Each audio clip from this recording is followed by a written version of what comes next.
सभी को मेरा सादर प्रणाम। भारत की स्वतंत्रता के कर्णधार वीर सावरकर को मेरा सादर नमन।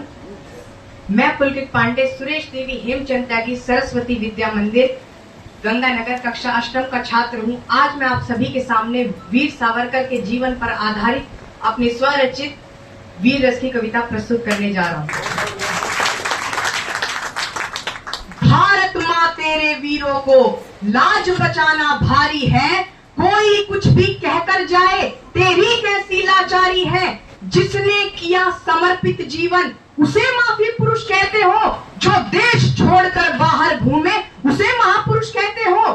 कायर कहते कहते कायर, तुझे लज्जा भी नहीं आई, जिसने स्वतंत्रता का बीज बोकर हमें क्रांति की राह दिखाई।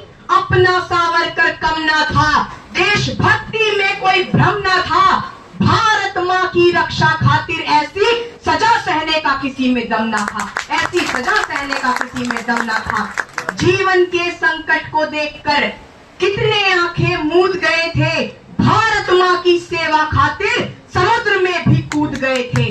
जिनको सावरकर नाम से शर्म आती है, जिनको सावरकर नाम से शर्म आती है, उनसे मैं सारे रिश्ते तोड़ लूंगा। इतिहास के इस अमृत नाम को मैं अपने नाम से जोड़ लूंगा, इतिहास के इस अमृत नाम को मैं अपने नाम से जोड़ लूंगा।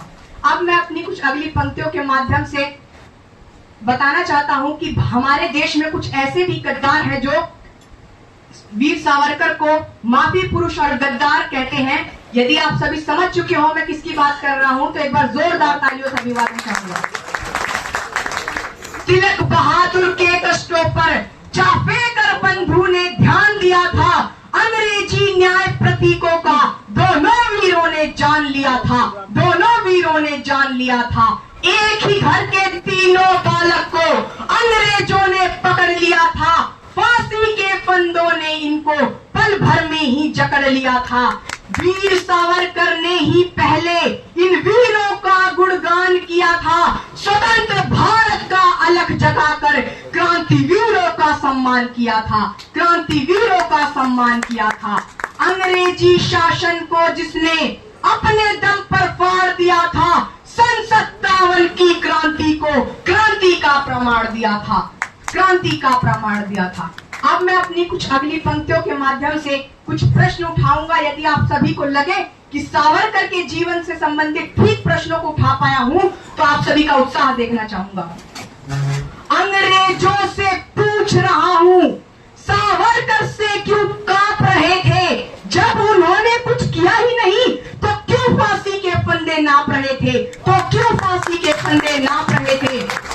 ऐसा क्या था सावरकर में जो अंग्रेज उनसे डरते थे, इस डर के साए में तिल तिल कर मरते थे, तिल तिल कर मरते थे। हम उनको कुछ भी ना माने पर अंग्रेजों ने माना था, भारत माता की भक्ति को उनके अंदर पहचाना था, भारत माता की भक्ति को उनके अंदर पहचाना था। ऐसी क्या गलती थी जो 2 जन्मों का कारावास मिला, ऐसी क्या गलती थी जो 2 जन्मों का कारावास मिला। रूह भी कांप जाए ऐसी सजा से, इतिहास को भी था गिला, रूह भी कांप जाए ऐसी सजा से, इतिहास को भी था गिला। जेल में सड़कर मर जाते तो हम सबको क्या मिलता, जेल में सड़कर मर जाते तो हम सबको क्या मिलता। इस अद्भुत स्वतंत्रता में क्या हम सबका मन खिलता। अब मैं अपनी कुछ अगली पंक्तियों के माध्यम से प्रार्थना करना चाहूंगा। यदि आप सभी को लगे कि मेरी प्रार्थना जन जन तक पहुंचनी चाहिए तो एक बार जोरदार तालियों से अभिवादन चाहूंगा।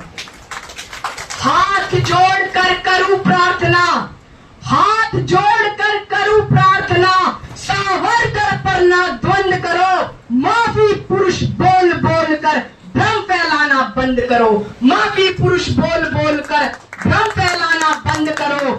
माफी तो शिवा ने भी मांगी थी पर माफी तो बहाना था, आदिल औरंगजेब के चंगुल से भारत माँ को बचाना था, भारत माँ को बचाना था।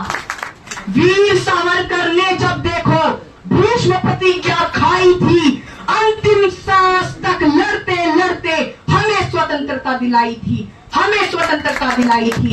जैसे भीष्म पितामह ने महाभारत को सावरकर ने माँ की बेड़ियों को उतार दिया था, माँ की बेड़ियों को उतार दिया था। अंत में एक पुनः निवेदन के साथ मैं अपनी वाणी को विराम दूंगा। ऐसे वीरों के कर्मों का सत्कार करना चाहिए, ऐसे वीरों के कर्मों का सत्कार करना चाहिए। भारत के बच्चे बच्चे को इनसे प्यार करना चाहिए, भारत के बच्चे बच्चे को इनसे प्यार करना चाहिए। जय भारत, जय सावरकर। धन्यवाद।